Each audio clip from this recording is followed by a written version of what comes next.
Hey, everybody, and welcome to another episode of The Split, the young adult book review podcast for readers and writers. I'm Brian Cohen. I wrote the Ted Saves the World series. That's Robert Scanlon. He wrote the Dreamer Chronicles. I did. And I think he's being haunted currently. Yeah. Are there ghosts in here? There's ghosts. Ask your cat. Ask your cat. It totally makes sense, by the way. In this book, which we're going to review today, Anna Dressed in Blood by Kendare Blake, we learn that cats, the reason they are always seemingly looking out and doing their own thing is because they can see ghosts. Totally makes sense. Of course it does. Who would not be able to suspend disbelief on that one? Yeah. So who can believe it? Cats are insane. Episode 43 already. Oh my gosh. That's almost a year. We've almost been doing this for a year. Can you believe that? I'm going to have a big party on that one. Well, we should. Yeah, we'll invite everyone. We'll do We'll invite all our ghosts. Live. Okay, we'll do that then. Okay, good. Anna Dressed in Blood, yeah, well, take it away. Let's have a summary of this one because it's not your average Ghostbusters. Yeah, seriously, it's not. Ghost killer Kaz Lowood travels the country, keeping the murderous dead at bay. When he arrives in a new town with his kitchen witch mother and spirit-sniffing cat in tow, he expects nothing more than to track, hunt, and kill. When he tracks down a ghost the locals call Anna Dressed in Blood, however, he finds a girl trapped in a curse and filled with rage. Anna has killed every person who dared step into her deserted house since the day of her violent murder in 1958, except for Cass. The ghost hunter doesn't understand why he's been spared, but with the help of some new friends, he'll find a mystery unlike anything he's faced before, if only he can survive the business that killed his father and many before him. So, this is a great twist on kind of the traditional ghost tale. There's some things in here that really surprised me, from the popular girl who's more than she seems to the way Cass and Anna are handled. Really, really interesting and subversive almost. And I really enjoyed that aspect of this book for sure. Subversive, definitely. And I like the fact that, Kaz is driven. Excuse me. I like the fact that his name is actually Theseus as well, and yes, he's like, actually no, call me Kaz, because no one likes Theseus. Who the hell calls son Theseus? Just his British mentor friend. Yeah, that's right. Oh, we'll talk about that when we come to the writer's perspective. But I just, he's. This is another YA story where the protagonist is on a mission. So and he's got two missions. The first mission is to deal with the premise of the book, which is that ghosts are actually killers.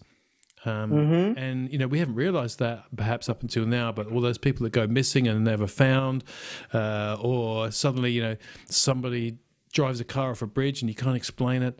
And I love the fact that it starts right in the action as well with another great book right in the middle of it. You've really got to. I had to look some words up even as the story unfolded. Not familiar with some of these Wiccan terms, about voodoo terminology. So I like the kind of stirring in of voodoo and Wiccan, and the fact that he's grown up with his father in this trade, and he's taken up the tools of his father's trade literally with how do they pronounce that in the audiobook? Is it athame or atame or atame? Athame, which is a voodoo knife. And which kind of seems to have a little bit of a life of its own as well. It's one of those. It's a little bit like the Ring, from Lord of the Rings. It is a little bit. Yeah, it's got its own voodoo magic. So it's got teen adventures. It's got voodoo horror. It's not for the faint-hearted. He has to pursue these. He has to track these ghosts down. He's the world-renowned leader in it. He's got a reputation. He's 17, but he's been doing it since he was 7. Since his father was killed. And he's on a mission, but not just to kill them all, because I suppose he's angry because his father was killed, but his father was killed by someone or something, and he doesn't know what, but he knows that one day he's going to take that thing down. And so that's driving him. But he also has to play to his reputation of keeping up with this ghost killing thing. So he's kind of slightly cocky and arrogant because none of these ghosts are really too much of a problem for him. He works it out. He's smart. He's a teenage boy. He lures them. He kills them. He slices them up with his athame. But then he meets Anna dressed in blood, and everything changes. And I love that. I love that. You know, it's just not your ordinary boy meets girl. And also, quick warning in here as well. This is, not a book for Nana. There are plenty of F-bombs in here. Plenty of sexual references and descriptions, and definitely for the older Y18 and above. Written by a woman, but we have a woman writing a male protagonist point of view, which I thought was really well done. So, I agree completely, and Stephanie Meyer of Twilight is going to be making the movies. She's producing them, or? Mm-hmm. Okay. Apparently the ghosts are going to be sparkly. I'm fine with that. Because if she can get a good movie like this out there, then I'm more power to her. Oh, it's perfect movie material, isn't it? Yeah, it really would. It really would make scary scenes, Yeah, the old boy meets girl who turns out to be homicidal monster ghost story. Yeah. I mean, there's twists from the beginning in this that things you don't expect.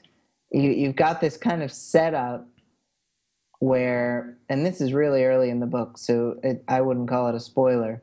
You've got he's the new kid in town, so the popular kids are kind of like growing up and trying to scare him at a ghost house, which of course he kind of talks his way to get to.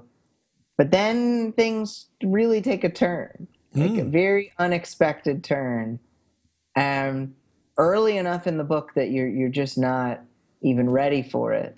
And I'm willing to even just not talk about the spoiler there, even though it's in the first quarter of the book. I think it's so well done. Yeah, I don't think we should talk any spoilers for this one because it would spoil the story. And it really it really is surprising how Blake goes about all this, and I think that it was just kind of one surprise after another. There were throughout, but like towards the beginning, those were the big ones, and those just made you say, I do not know what's going to happen in this book, so we're just going to have to read it. That's right. And he's a flawed protagonist in that the things that he plans to happen don't often go to plan. I mean, some do because he's experienced and he's smart. Yeah. But some don't go to plan, not just because some it's because he's a cocky teenager, and some it's because stuff happens that he didn't expect either, and they make total sense. So that's a clever story when you also, as the reader, don't really figure it out. I mean, there are some things you will figure out, but most of it. And as you said right at the start, I really like the fact that, the school's hot chick, Carmel, doesn't actually turn out to be a superficial, shallow girl, but she's really well written, and, he starts to, he has some attraction for her as well. And I like the fact that he doesn't pursue that. Yes. So we don't get the classic sort of, he's... Yeah, that's totally what would have happened. I mean, I have this written exactly. In most books like this, Kaz would end up with a different girl than he finds himself with by the end of the book. Totally. Yeah. And it's also, I think it's funny at times. It is funny. It's got some really great lines in there. It's and it's not just reserved for him. It's kind of a lot of it is his reactions to people and people's reactions to his smarminess and and the British mentor. The British mentor. Yeah, we'll come to that. And we got snarky dialogue, which is good. Yes, we do. Yeah, got to have your snark. Don't know. Tick. I'm just gonna paint it. I'm gonna paint snarky dialogue on my wall. Yes. For those listening to this without the visual component, Brian has a nice white wall behind him, which he's thinking of using a Sharpie on and turning into some kind of notice board that explains all of the YA essential elements. Yeah, if I've got nothing else in Ted Saves the World, I've got snarky dialogue. That's, you got plenty of snarky dialogue in Ted Saves the World. That's like all I've got going on. And lots, no rubbish. And you got good fight scenes, and you've got transportation to different worlds. Oops, spoiler alert. So yeah. No, anyway, we'll totally review your book one day. We should review each other's books. We should do spoof episodes. That's right. I'll be Richard, and you can be Boris. And hello, I am Boris. Yes, and I am Richard, and I'm going to review Brian's book. This is going off the rails. So, but what about the scenes in the haunted house, Brian? The scenes in the house. I mean, the house is a character all in of itself. It is. It's scary, and you don't know what's going to happen, and it gets crazy at various points, and then you think it can't get any crazier, and then after a major plot point, it gets even crazier. I love the house. I'm impressed with that. Who can't love a haunted house anyway? It is. Look, I suppose it's a YA horror story, so there are suitably horrible visions in there, and it's pretty grisly in places. But if you've ever read any Stephen King, nothing in this book's going to surprise you.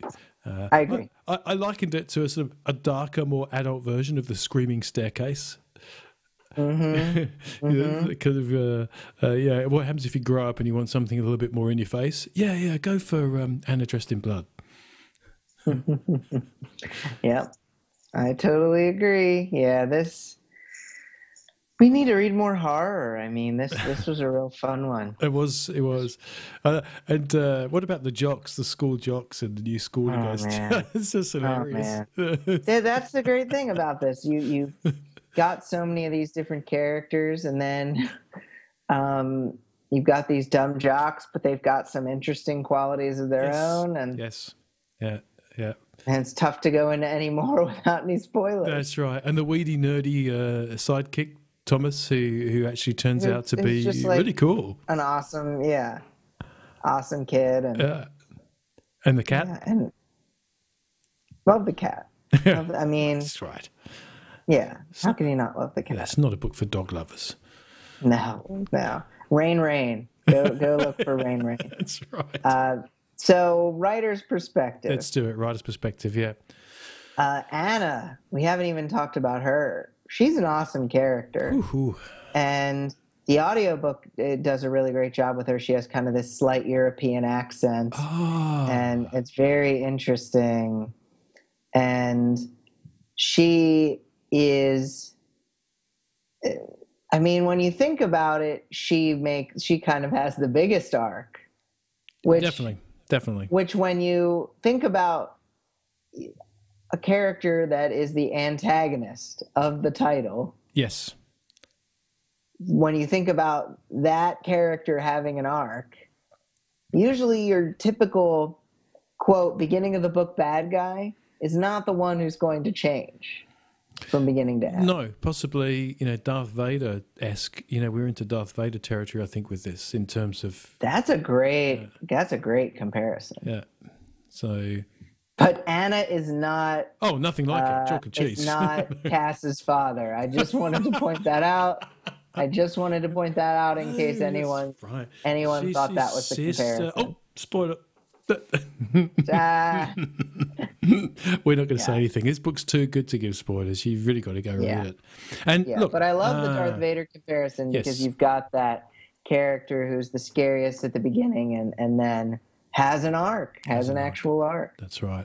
And I suppose in some way, sorry about that, it is a little bit of a spoiler, but you're still going to have to read it to find out how, why, and what happens. Do they go bad to worse? Do they go bad to good? Do they go bad to average? Do they go bad to dead? You'll have to read it. Brian, he says in first person present tense. What can I say? It's first person present tense. It's de rigueur. It is. Put it up on the wall. Get the Sharpie. Close quote. Yes.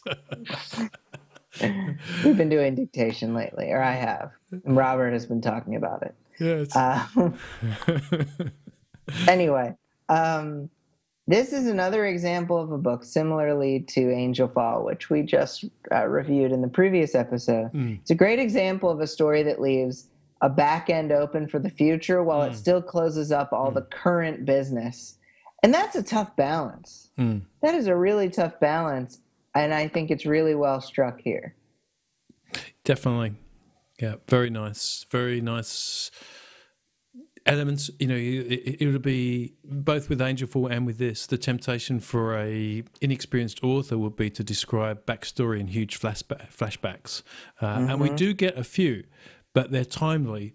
And as a writer, one of the things that I think every writer should learn is to write the just-in-time backstory. Yeah. And you only need it when you need it. You don't need it before that. And probably most fiction starts with way too much backstory, because you just think when you're writing, you just think, oh no, the reader, they'll need to know this and they'll need to know that, and they'll need to know how they discovered these ghosts, and they need to know how this whole ghost career hunting thing came about. Well, no, not if the story's good. It's fine. No. You know? Yeah. I thought also, I mentioned this before, but now from a writer's perspective, for example, my trilogy has a female as the main character, but she does have a pretty smart boy sidekick who's probably me in disguise. And in this one, we've got a female writer, and she's writing a 17-year-old boy. And I think she does a brilliant job of getting inside a teenage boy's head. There were only a couple of things that threw me, and it would probably take a typical boy to see this.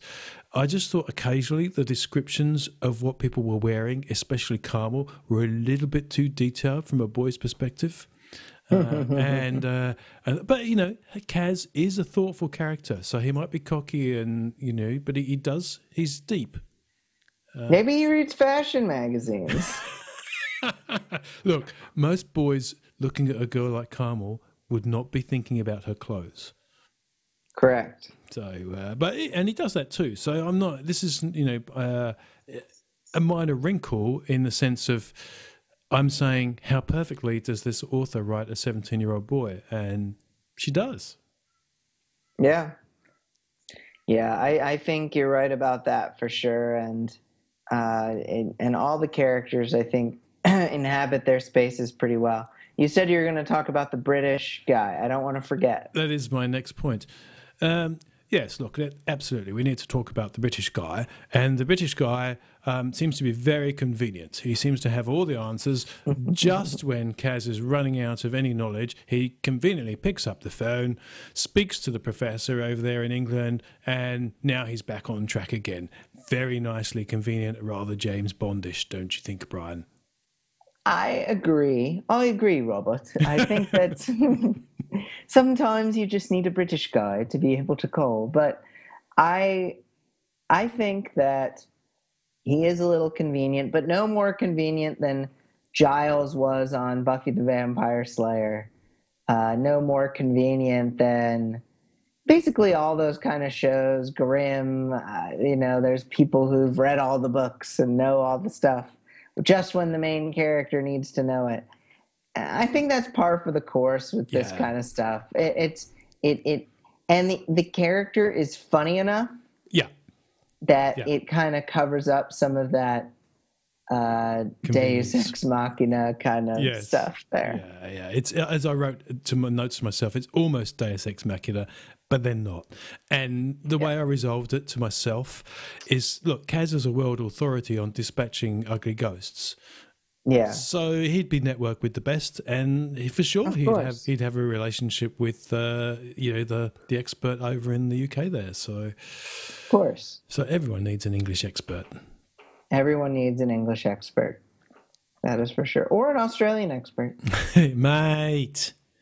Hey, mate, you've got to kill that ghost, okay? You're right, that's good. That's good. I like that. I could work on it. I'm done with writers' perspectives. Do you have any more? One more, actually, which is that I thought something for every author to consider is, does their main character have other motivations other than the main plot goal? And so, in this, there's the underlying avenging his father, which drives a great deal of his dilemmas, and we talked about dilemmas in the previous episode, and perhaps makes Kaz take decisions or approach decisions in a slightly different way. And it's not resolved in book one.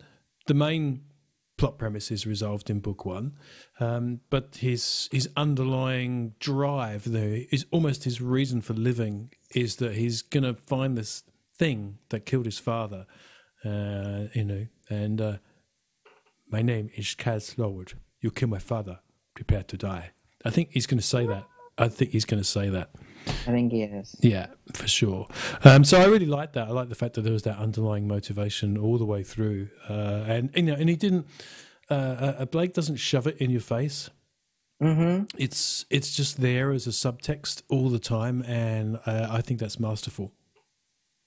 Yeah. It's got to be subtle, and it's a tough tightrope to walk, but she does it well. I totally agree. Takeaways. How about ghosts? I'll start. You go first. This is a macabre story, and it might just be another Ghostbusters, but the main characters are so good that they carry the plot way above just the basic plot level. And there are twists on the plot anyway, as you've so expertly pointed out. And the characters, especially Kaz, Carmel, and Anna. So, got to read it for the characterization. I agree. Great characters. Takeaway number 2. Ooh, yes. Not as scary, but when you finish a book, end the plot of the story, but leave something open and cool for readers to continue on to, because you got to sell book 2 and 3. You got to get them excited. You got to get them. That's my marketer. So end the book, but then just leave something open. Definitely. And there's plenty left open here, but not in an uncomfortable way. No, exactly. It's a comfortable openness. It's a discomfortable discreation of cognitive dissonance. I should have said that in a British accent. Cognitive dissonance. All right, cognitive dissonance. Know what I'm saying? There we go. Yeah. Oh, I'm saying. No, do you know? No. Well, I'm going to go with takeaway 3, tip mate. Tip 3. Go with tip 3. Yeah, takeaway. Is it a takeaway or is it a tip? I don't know. It's a take. It's a freaking tip it's away. A takeaway, and now we sound like the Rolling Stones. Go, Brian. We sound like the Rolling Stones. Robert. All right, Anna. She's a weapon. I mean, she is flawed. She is powerful. She is unsure. She is angry. She is dangerous, but she is needy. How cool. That is cool. That is really interesting. Isn't it? And we are really stupid. We are really stupid. But I agree. I think that... she's a weapon. She's brilliant. Yeah, she is great. Great character. Read this book. You will like it. I have a prompt. A ghostly one? One that will haunt people? Should I say it in an accent? Any accent you wish. Well, you could probably say it in an Irish accent, Brian, if you really wanted to, you know. The Irish is probably the one I have the best handle on. You've met the love of your life, but soon come to realize this person is actually dead. How do you come to terms with your sweetheart's condition? What will you do to make the relationship as normal as possible? Well, boy, I've got no idea what you're talking about. Got no idea. Oh, you've got an idea. Come on. You've got a head on your shoulders. Did you notice my Welsh accent there? Yeah, I've been to Wales. Yeah. So that makes sense. I had to pick up on it after. Yeah. But anyway, Americans you can answer too good at these things, you know, and you're definitely well up on the accents. Oh, yeah. Well, I've got a Welsh story for you off there. But anyway, we've taken too much accent time. Go answer the Irish prompt of the week on thesplitbookreviews.com. Email us at podcast@thesplitbookreviews.com for any suggestions. What's next week's episode again? Scorpio Races? Scorpio Races by Maggie Stiefvater.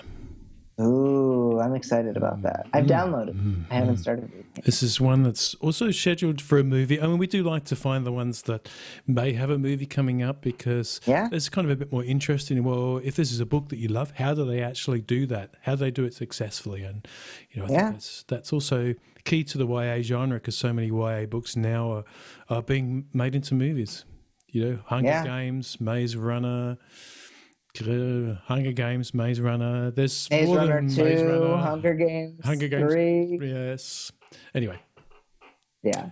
Agreed. So, read Anna Dressed in Blood, definitely. It's a must-read. And if you've read it already, let us know in the comments because Brian never gets any of those emails. I never get those comments, so I'm excited to continue to not get them. And, Brian, I think we have a competition running. Yes, we do. I almost forgot about it. During the month of August and September, if you post a review on iTunes for The Split, it can be any review, just needs to be honest. Review on The Split on iTunes, you will get a paperback of your choice.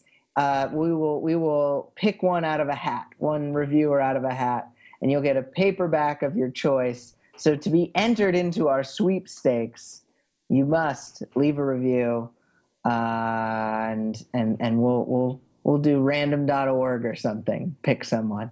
Yeah, and you'll need to make sure you tell us about the review because iTunes review visibility is a little bit tough to grab. So, for example, Brian may not see the reviews on the Australian iTunes site unless he specifically goes to that URL, and it can be tricky with all the auto redirects. So let us know when you've done that through the contact form at thesplitbookreviews.com or podcast at thesplitbookreviews.com is the email. And I can only check the Australian iTunes site on my kangaroo phone. Mate, you got no idea those kangaroo phones. Those kangaroo phones. Oh my gosh. This was the most accented episode ever. We've got more accents coming up in future episodes. Very excited for the Scorpio races. Next week, come back and listen to Robert Scanlon and Brian Cohen do their thing and talk about some wonderful books. Thank you for listening, as always. Thank you. Flat out like a lizard drinking, mate. Thank you guys for watching. Somewhere on this page is a subscribe button to the Split channel. We do reviews every week. We would love it if you followed us every single week. Isn't that right, Robert? That's exactly right. Follow us now. Hit the subscribe button. Do it.